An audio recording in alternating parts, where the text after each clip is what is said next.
अस्मत्गुरुसमारम्भां यतिशेखरमध्यमां लक्ष्मीवल्लभपर्यन्तां वन्दे गुरुपरम्पराम् ஆழ்வார்கள் வாழி அருளிச் செயல் வாழி தாழ்வாதுமில் குறவர்தாம் வாழி ஏழ்வாறுமுய்ய அவர்கள் உரைத்தவைகள்தாம் வாழி செய்யமறை தன்னுடனே சேர்ந்து அகலகில்லே நிறையுமென்னு அலர்மேல் மங்கை உரை மார்பா நிகரில் புகழாய் உலகம் உன்னுடையாய் என்னையாழ்வானே நிகரிலமரர் முனிக்கணங்கள் விரும்பும் திருவேங்கடத்தானே புகழொன்னில்லாவடியேன் உன் அடிக்கீழமர்ந்து புகுந்தேனே அகில புவன ஜன்மஸ்தேம பங்காதிலீலே வினத விவித பூத விராதரக்ஷைகதீக்ஷே ஸ்ருதிசிரசி விதீப்தே பிரம்மணி ஸ்ரீனிவாசே பவது மம பரஸ்மின் சேமுழி பக்திரூபா श्रीमान वेंकटनाथार्य कवितार्किक केसरी वेदांताचार्यवर्यो मे सन्निधत्तां सदा हृदि ஸ்ரீரங்கநாதனுடைய பாதுகைகளை குறித்து வேதாந்த தேசிகன் ஓரிரவிலே 1000 ஸ்லோகங்களை அருளி செய்து ஒவ்வொரு ஸ்லோகத்திலேயும் பாதுகையினுடைய பெருமையை ஒவ்வொரு விதமாக எடுத்துரைக்கிறார். அதிலே இப்பொழுது நாம் முக்தா பத்ததி என்கிற 18வது பத்ததியிலே இருக்கிற ஸ்லோகங்களை பார்க்கிறோம். பாதுகையிலே இழைக்கப்பட்டிருக்கிற முத்துக்களுடைய பிரகாசம் அவற்றை பற்றி மட்டும் இந்த 50 ஸ்லோகங்களாலே அற்புதமாக அனுபவிக்கிறார். பாதுகா சகஸ்ரத்திலே 644வது ஸ்லோகம். இந்த ஸ்லோகத்தில் என்ன தெரிவிக்கிறார் என்னால், பாதுகை அதிலே முத்துக்கள் இழைக்கப்பட்டிருக்கின்றன. அந்த முத்துக்களுடைய ஒளி எப்படி இருக்கிறதுன்னு கேட்டா சந்திரனை போல இருக்கிறது. அது ஏன் பெருமாளுடைய திருவடியில் இருக்கிறது என்றால் அதற்கு ஒரு அழகான காரணத்தை சொல்லுகிறார். அதாவது இந்த சந்திரன் என்கிறவன் யார் என்று ஒரு விதத்தில் பார்த்தால் எம்பெருமானுக்கு மைத்துனன் என்கிற ஸ்தானத்தில் சொல்ல வேணும். அதாவது எப்படி ஸ்ரீ மகாலட்சுமி கடலிலே உதித்தாள் ஒரு அவதாரத்தில், அதோடு அவளுடைய ஒரு அவதாரம். ஸ்ரீ மகாலட்சுமி என்பவள் நித்தியசூரி. ஆனால் எப்படி ராமன் சக்கரவர்த்தி, அதாவது பகவான் தசரத புத்திரனாய் வசுதேவ புத்திரனாய் வந்து பிறக்கிறானோ அதுபோல பிராட்டியும் கூட சமுத்திரராஜனுடைய புத்திரியாக அப்படி வந்து அவதரித்தாள். அது ஒரு அவளுடைய ஒரு அவதாரம். அது அந்த அவதாரத்திலே அவள் வருவதற்கு முன்னாலே கடலிலிருந்து வந்தவன் ஆர் என்றால் சந்திரன். அதனால் சந்திரன் என்கிறவன் ஆறு மகாலட்சுமிக்கு உடன் பிறந்தவன். அதனால்தான் உலகத்தில் இருக்கிற நாம் எல்லோரும் எப்படி சொல்லுகிறோம் என்று கேட்டா எல்லா மொழியிலேயும் கூட அந்த சந்திரனை என்னவென்று சொல்லுகிறோம் என்று கேட்டால் மாத்துலன் என்று சொல்லுவாளாம். சந்தமாமா, சந்தமாமான்னு சொல்றது உண்டு. எல்லாரும் கேள்விப்பட்டிருப்பீர்கள். சந்தமாமா, சந்திரன், அம்புலி மாமா. ஒரு காலத்தில் இந்த பெயரிலே ஒரு பத்திரிகை கூட வெளிவந்து கொண்டிருந்த சிறுவர் பத்திரிகை என்று கூட கேள்விப்பட்டிருப்போம் அல்லவா. அதனால மாமா என்னால் என்ன அர்த்தம், யார் தாயோடு உடன் பிறந்தவனோ அவனைத்தான் மாமா என்று அழைப்போம். அப்ப சந்திரனை ஏன் சந்தமாமா என்று சொல்லுகிறோம் என்றால் உலகுக்கெல்லாம் தாயான பெரிய பிராட்டியாரோடு ஒரு உடன் பிறந்தவன். அதனால்தான் அவனை மாமா என்கிற சொல்லாலே சேர்த்து அழைக்கிறோம் என்று சொல்லுவதுண்டு. அப்படிப்பட்ட அந்த சந்திரனுக்கு ஒரு சின்ன குறை ஏற்பட்டு விட்டது. ஏதோ தக்ஷன் அவனுடைய பெண்களை எல்லாம் கல்யாணம் பண்ணி கொண்டான். 27 பெண்களையும் கல்யாணம் பண்ணி கொண்டான். ஆனால் அதில் ஒரே ஒரு பெண் ரோகிணி என்கிறவள் இடத்துல மட்டும் தன்னுடைய அன்பை வைத்திருந்தான் சந்திரன். அதனால தக்ஷனுக்கு தான் கோபம் வந்து மாமனார் என்ன பண்ணிட்டார், இவனை சபித்து விட்டார். உன்னுடைய ஒளியெல்லாம் குறைந்து போக கடவுது என்று. அதனால்தான் இவனுடைய ஒளி என்ன ஆயிடுது, கொஞ்சம் கொஞ்சமாக குறைஞ்சுட்டே வருதான். அதாவது பௌர்ணமி எண்ணிக்கை முழுக்க இருக்கிற சந்திரன் அமாவாசைக்குள்ள என்ன ஆகிறான், ஒவ்வொரு இதுவாக பிறையாக குறைந்து கொண்டே வருகிறது. அவன் பெரிய தவம் செய்தான். ஸ்ரீரங்கத்தில் போய் சந்திர புஷ்கரணி, அதனால்தான் அதுக்கு சந்திர புஷ்கரணினே பேர், அங்கே போய் தீர்த்தம் ஆடினான். அது ரங்கநாதனுடைய அருளாலே, ஸ்ரீரங்கநாதனுடைய அருளாலே அவனுக்கு மறுபடியும் கலை வளர ஆரம்பித்து விட்டது. அதனால்தான் அமாவாசை என்று படிப்படியாக கலை வளர்கிறது என்று இப்படியெல்லாம் சில சரித்திரங்கள் புராணங்களிலே சொல்லப்பட்டிருக்கின்றன. இப்ப என்ன சொல்றாருன்னு கேட்டா, இந்த பாதுகையிலே முத்துக்கள் இழைத்து அந்த முத்துக்களுடைய ஒளி சந்திரனை போலே இருக்கிறது. அது பாதுகையை விடாமல் பற்றி கொண்டிருக்கிறது. என்ன காரணம் என்று பார்த்தால் என்ன சொல்றாருன்னா, அந்த கலையானது ஒவ்வொன்றாக குறைகிறது. அது குறையாமல் இருப்பதற்காக என்ன பண்ணுகிறான்னு கேட்டா, அந்த வளர்ச்சியை அபேட்சித்து அது மேலே மேலே வளர வேண்டும் தன்னுடைய கலைகள் என்று அதை பிரார்த்திப்பதற்காக ஸ்ரீரங்கநாதனுடைய திருவடிகளையே பற்றி இருக்கிறான் என்று சொல்லும்படியாக இருக்கிறது என்று சொல்லுகிறார். உண்மையிலே ஸ்ரீரங்கநாதனுடைய திருவடிகளை பற்றித்தான் அந்த சந்திரனுக்கு கலை வளர்ந்தது. என்ன அது அதனால்தான் சந்திர புஷ்கரணின்னு பெயர் ஏற்பட்டதுன்னு சொன்னேன். அந்த அர்த்தத்தை இந்த ஸ்லோகத்திலே காட்டுகிறார் என்று கொள்ளலாம்.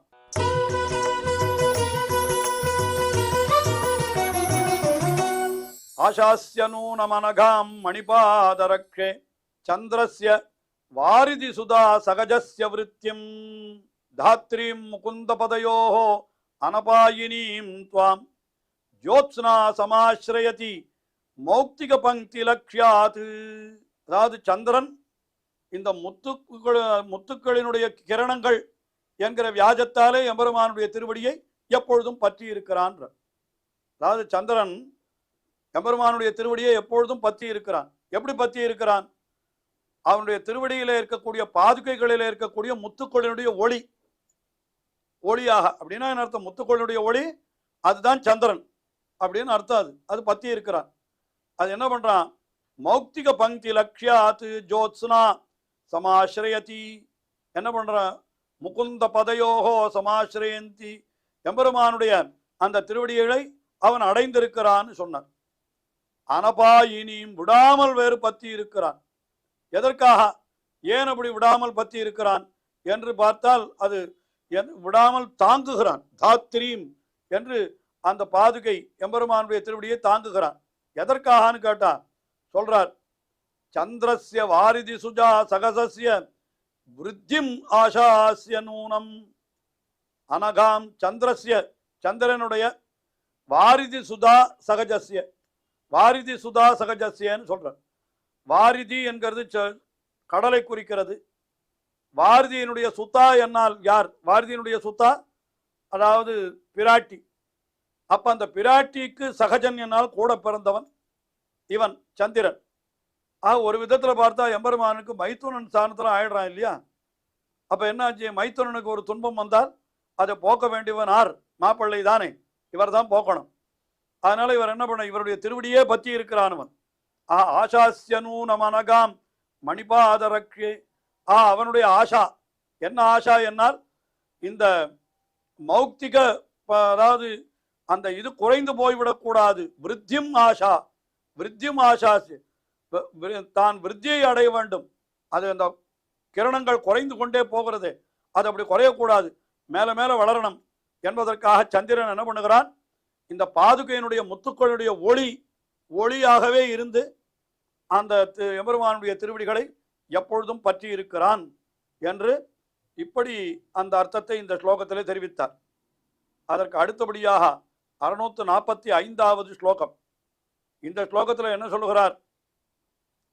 யாரெல்லாம் எம்பெருமானுடைய திருவடிகளை வந்து வணங்குகிறார்களோ அப்படி வணங்கி இருக்கிறவர்களுக்கு என்ன ஆகிறதுன்னு கேட்டா, இந்த முத்துக்களுக்கு எப்படி தோஷம் இல்லாமல் இருக்கிறதோ வெண்மை, அதாவது முத்துக்கள் வெள்ளவெளேர்னு இருக்கிறது.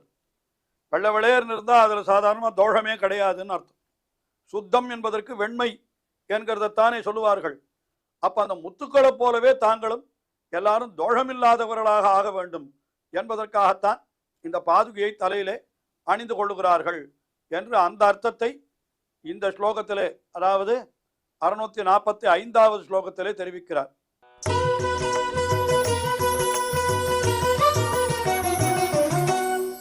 ஏநாமகேபி பவதிம் வினயாவனம்ரைஹி உத்தம் சயந்தி கிருதினஹ க்ஷணமுத்தமாங்கைஹி இச்சந்தி ரங்கநிருபதேஹே மணிபாதரக்ஷே த்வன் மௌக்திகௌக நியதாமிக தே விசுத்திம்.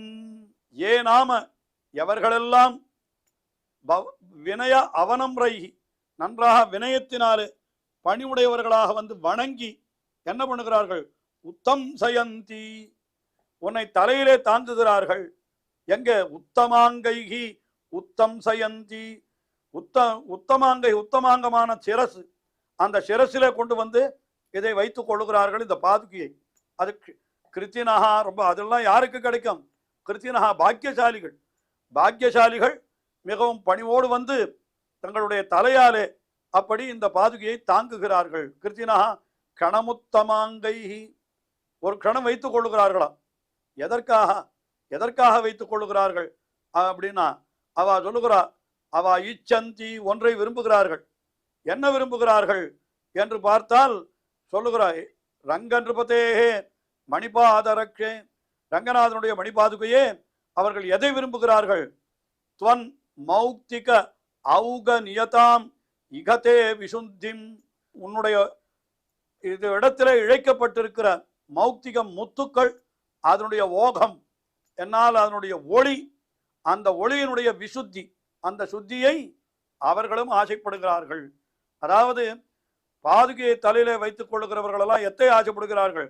பாதுகையினுடைய முத்துக்களுடைய ஒளி எப்படி சுத்தமாக இருக்கிறதோ அதுபோல நாமும் தோஷமற்றவர்களாய், குற்றமற்றவர்களாய், பாப்பமற்றவர்களாய், அப்படி சுத்தமானவர்களாய் இருக்க வேணும் என்று ஆசைப்பட்டுத்தான் அந்த பாதுகையை தலைமையிலே வைத்துக் கொள்ளுகிறார்கள் என்று இப்படியாக இந்த ஸ்லோகத்திலே தெரிவித்தார். அதற்கு அடுத்தபடியாக 646வது ஸ்லோகம். அதில் என்ன தெரிவிக்கிறார்? என்னால் இப்போ எம்பெருமானுடைய அந்த திருவடியிலே என்ன ரேகை இருக்கிறது? பல ரேகைகள் இருக்கின்றன. ஒரு காலில் சங்கு, ஒரு காலில் சக்கரம் என்று பெரியாழ்வார் கூட அருளி செய்தார். எம்பெருமானுடைய திருவடியில சங்கத்தினுடைய ரேகை கூட இருக்கிறது. இந்த பாதுகையில் இருக்கிற முத்தை பார்த்தால் என்ன தோன்றுகிறதுன்னா, ஓ, அந்த சங்கிலிருந்து தான் வந்ததோ இந்த முத்து.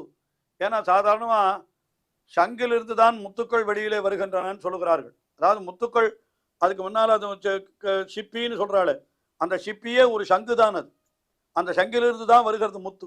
இப்போ எம்பெருமானுடைய திருவடி ரேகை அது சங்கா இருக்கிறது, சங்கு போல இருக்கிறது. இப்போ வெளியில முத்து இருந்தால் எப்படி இருக்கிறது?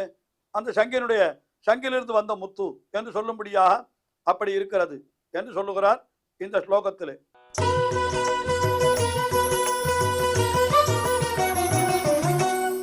அனுதின லலிதானாம் அங்குலி பல்லவானாம் ஜனித முகுள சோபைஹி தேவி முக்தாபலைஸ்த்வம் பிரகடேசி ஜனானாம் பாதுகே ரங்கபர்த்துஹு பதசரசிஜரேகா பாஞ்சஜன்ய பிரசூதிம்.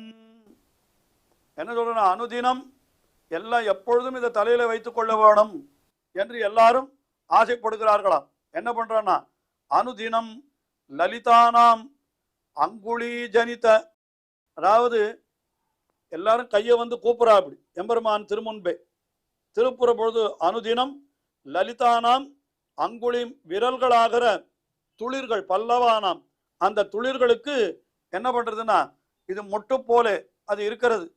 அது முக்குளித்து அழகை உடைத்தாயிருக்கிற முத்துக்கள்.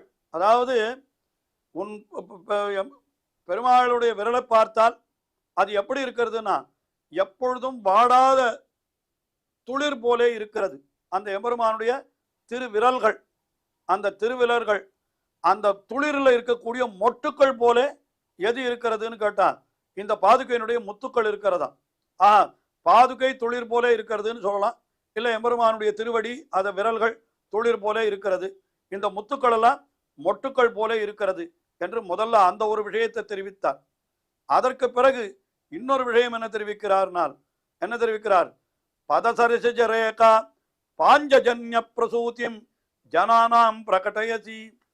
பதசரசி ஏகா, தாமரையாகிற திருவடி, அந்த திருவடியிலே ரேகை வடிவிலே பாஞ்சஜன்யம் சங்கு இருக்கிறது. அந்த சங்கு பிரசவித்த முத்துத்தானோ இது என்று நினைக்கும்படியாக இந்த பாதுகையில இருக்கக்கூடிய முத்துக்கள் இருக்கின்றன என்று இப்படியெல்லாம் அற்புதமாக அந்த பாதுகையிலே இழைக்கப்பட்டிருக்கிற முத்துக்களை பற்றிய விஷயங்களை அனுபவிக்கிறார் வேதாந்த தேசிகன். நாமும் தொடர்ந்து அனுபவிப்போம். ஸ்ரீயக்காந்தாய கல்யாண நிதையே நிதையேர்த்தினாம் ஸ்ரீவேங்கட நிவாசாய ஸ்ரீனிவாசாய மங்களம். ஸ்ரீமத் சுந்தர ஜாமாதிர் முனிமானசவாசினே சர்வலோக நிவாசாய ஸ்ரீனிவாசாய மங்களம்.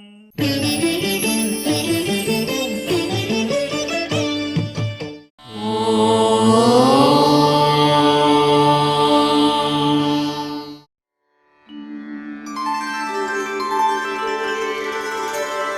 विना वेङ्कटेशं